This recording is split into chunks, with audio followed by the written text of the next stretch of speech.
Direct and purposeful experiences. Direct first-hand experiences have direct participation in the outcome.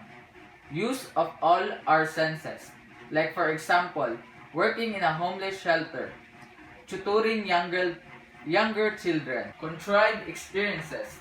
It's edited copies of direct experiences designed to simulate real-life situations, like for examples, model, mock-up, objects, specimen, games, and simulation.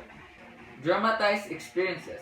Reconstructed experiences can be used to simplify an event or idea to its most important parts, and it is divided into two categories, which is acting and observing. Acting is more concrete and observing is more abstract. Demonstrations. Visualize explanation of important fact, ideas, or process. Shows how certain things are done. Like for example, how to make a peanut butter and jelly sandwich, how to play the piano, and lastly, how to leave a fingerprint. Watch people do things in real situations.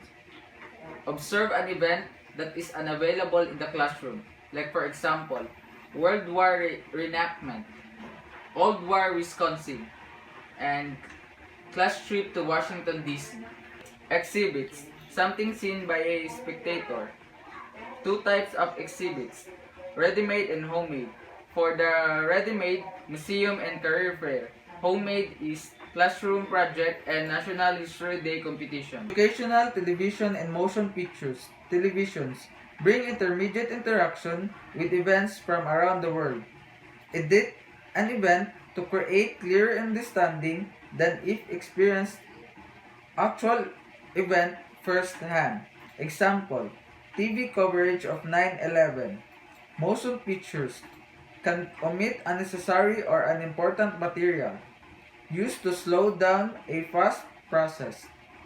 Viewing, seeing, and hearing experiences can recreate events with simplistic drama that even slower students can grasp. Recordings, radio, and still pictures can often be understood by those who cannot read, helpful to students who cannot deal with the motion or pace of a real event or televisions. Examples, Time Life magazine, listening to old radio broadcasts, listening to period music.